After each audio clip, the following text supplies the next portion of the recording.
Hi, everyone. This is Brian, and welcome to Brian Destroys Live. Sorry for the late start. I've been oversleeping lately, and naps have been weird. So, um, I apologize. I missed Thursday because same thing, but Thursday I slept till 9 o'clock instead of just a few minutes ago. Um, there's not a lot to talk about. Um, other than we're I don't know where to begin with where we're at. Um, Part of my issue is that while people think they need distraction, I'll begin with baseball. People think they need distraction, and to some extent they do. But when it comes to the health and safety of the people who are performing for the distraction, we've missed the point. Um, yeah, there a lot of them are paying millions of dollars, but you can, if you look, um, the first week of the baseball season, almost a whole baseball team came down with coronavirus, and it shut down a good part of the games on the East Coast.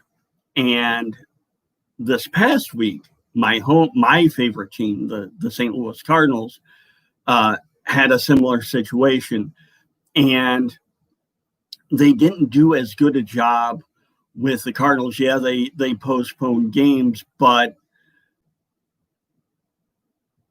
they aren't doing the contact tracing right, I don't think, because they St. Louis has become a hotspot for coronavirus. The Cardinals went to Minnesota and played in Minnesota for 3 days before cases showed up. And if you know anything about viruses and bacteria, it generally takes 3 to 7 days for symptoms to start showing when you have a disease. So they played a full series in Minnesota, and the first test showed positive as they were getting ready to leave Minnesota. And instead of postponing the games Minnesota was playing after the Cardinals played them, they let them go ahead and play the entire weekend. And while it is less of an issue because unless they're in the field together, the transmission rate is going to be more difficult. A lot of baseball players aren't following the proper procedures. They're high-fiving, they're spitting on the turf, which, to be honest, unless you are downwind from said saliva, even though they know now that it can be transmitted via water droplets, unless you're downwind from said saliva, and baseball stadiums are notorious for not having very much circulation. The chances for transmission through saliva are minimal, because unless someone actually spits on someone else, and they're infected. The issue is there was the incubation period. The team, one of the potentially affected teams, was allowed to play the entire weekend without any qualms or any real repercussions. And and the commissioner of baseball has really kind of said, okay, well, we're not going to quit on the season now, because we've started, and that is probably the worst way to um, to go about this issue, because a lot more members of the Cardinals have tested positive over this weekend, and I don't the Cardinals were postponed this weekend, but what is the line? I mean, we had a team quarantined for the entire week. And I really, given the time it takes for most people to get over COVID, which is usually 2 weeks or so, it makes it difficult to imagine that they can even complete a schedule that would be positive for what they're trying to get to, which is a playoff. And I mean, unless you just say, okay, all the players can get sick with COVID, we'll just manage without postponing games, it isn't going to work. And so there's that. I mean, and I know baseball is low on the national consciousness, but if baseball is having these issues, how is football going to manage this, especially with the players resisting the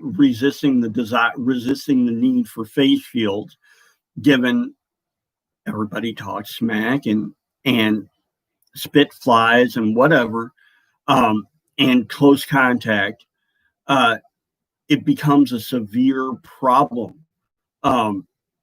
And I don't know if they'll, I mean, I don't really know if they can finish a season like that.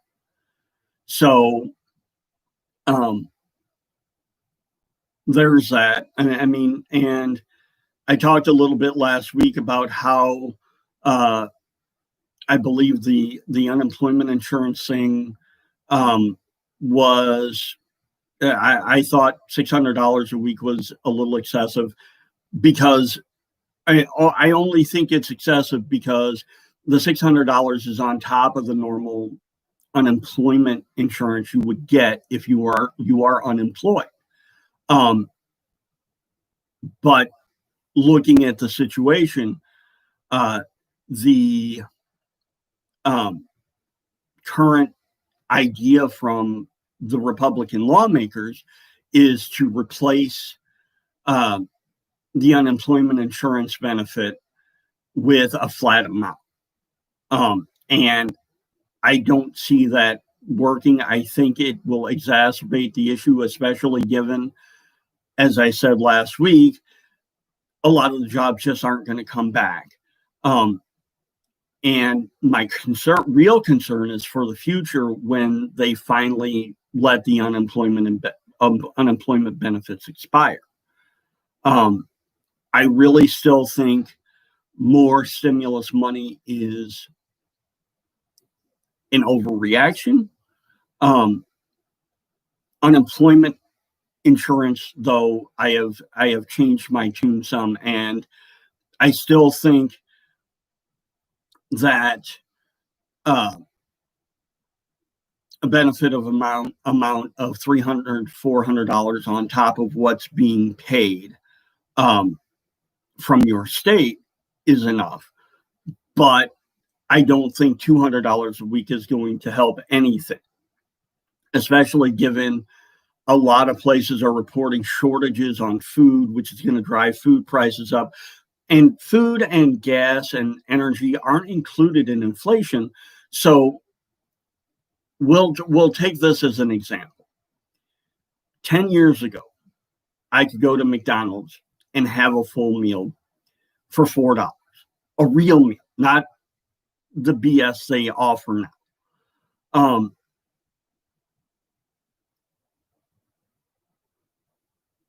a couple of weeks ago, I went to McDonald's, and the same meal I could buy at McDonald's for $3 to $4 10 years ago cost 10 to 12. Now, yeah, that's in San Francisco, and there are a lot of taxes that aren't charged elsewhere, that are charged here, but the difference isn't that much. I mean, if you go to, say, for example, you go to a Walmart and you decide you want McDonald's there, the price isn't that much different. And for the most part, McDonald's has made it more difficult for people who may depend, and I use air quotes here, um, on them to eat. Homeless people are probably a pretty good example. Although with um, the ability of people on food stamps to actually buy real hot food from restaurants, um, has exacerbated the need to have cheap food at McDonald's. It doesn't change the fact that it's gone from $4 to 10 to 12 to eat, um, when you can't afford three. I mean, it's ridiculous. You couldn't, you can't, and with the food shortages they're talking about, I can't imagine this getting any better. And that's a real problem. I mean, as I said in one of my videos last week, um, when the depression hit, the stock market tanked. Um, Similar to what happened with our pandemic. Um, but the other shoes did not drop, and there was more than one shoe that really crushed the economy. The other shoes didn't drop for a year or two afterward. Um, we're talking, people who couldn't afford to pay their rent or pay for the mortgage on their house, because in the depression that was a real big thing. People being loaned money. Just before that, people were being loaned money to either buy a car or buy a house, and that was really the big start of the lending boom. And the defaults didn't really start rolling in for 18 to 36 months after Black Monday. And so the we're missing that part of it. Yeah, we'll talk about the stock market. The stock market has rallied since March, but it's really only where it was when we started. And the issue for that is that when it comes to, if we're just saying we're touting good news for an election cycle, and it's good news that the stock market has recovered, but the economy won't recover. It took us getting into a world war 10 years after the Depression started for us to really start climbing out of the pit that was the Depression. And it's going to be worse here. I can't imagine what it's going to take for the economy to recover. I mean, small business owners, when I was reading stories at the beginning of the pandemic where small business owners were like, oh, well, we can take a loan, but it doesn't help us if we can't open and there's no loan forgiveness. And there wasn't a lot of that built into the Paycheck Protection Program or any other loan issues. I mean, they've adjusted it some, so there's some loan forgiveness, but when it comes down to it, the fact of the matter is that small business owners aren't going to get back into business because they can't afford to pay themselves and pay their employees, and pay their rent. And like, here's an example. Say, and I know a few people who watch this works for PG&E. Say PG&E decides everyone can work from home forever. Okay. First of all, that's going to impact the businesses around there. And I mean, we can look at Google. Google has said people can work from home until next July and maybe longer. Now, Google isn't a huge presence in downtown San Francisco, but they do have a couple of offices in the area. And I mean, same for Facebook. I don't know what Mark Benioff has done with Salesforce, but I can't imagine that they've shut down. I'm sure they've got a lot more people working from home than people working in the office. I mean, I go down to where I used to sell papers, and it's a ghost town. I mean, it's not as bad now as it was in April, but I mean, I'll give an example. In April, I went to where I used to sell papers. The bar entrance that I sat in front of was closed. And it was 11 o'clock. And usually at 11 o'clock, down by where I sold papers, you could see 300 or 400 people walking around to get lunch. That day when I was walking through, I saw no one. No one. And a lot of those small restaurants are going to close. I mean, especially the ones along Drum Street and California Street, right down by those businesses. And I can't imagine any of the restaurants in Embarcadero Center are going to stay open. Because mall rents are usually 2 to 3 times what regular rents are, and that's all Embarcadero Center is a big mall.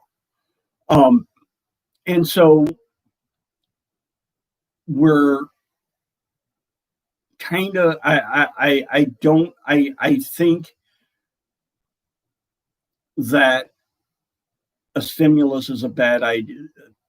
Stimulus money is a bad idea at this point. But I think if they do another stimulus that pays out next month, that they need to be prepared to do yet another one. And I can't imagine there's going to be the political will after the election to have something like that happen. Because I mean, we're seeing places spike with COVID that weren't as affected in the early part of the first wave. And I don't know where we're headed. And I mean, I can see where we're headed. We're having a repeat of the Great Depression, whether we like it or not. We won't see, but they won't admit in public that there's going to be a depression ever, regardless of the situation. Just the way they make the language work doesn't allow for it. But when it comes to that, I'm not saying you should go all doomsday prepper, because that's silly. I mean, unless you're into that kind of thing. Me personally, I would rather have real food, and I do bad things for it. But we're not talking about that. So here we are. I mean, it's the same old song. There's not a whole lot to talk about. I mean, I'm here where I'm situated and will be for the next few months, so I don't have to worry about that as much. But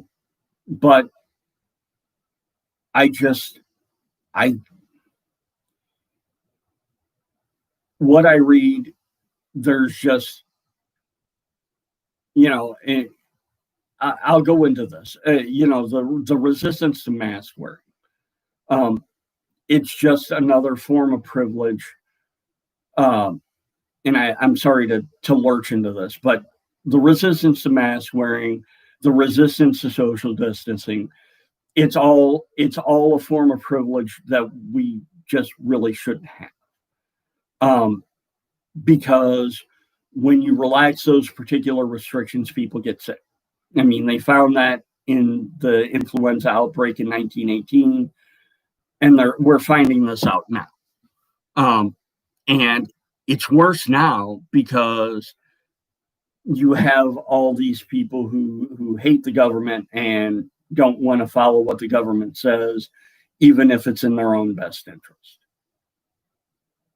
Anyway, I'm done for today. Thank you for watching. Don't forget to like the video and subscribe to it if you enjoyed it. Hope you're all safe and well. Have a great night, and I'll see you later.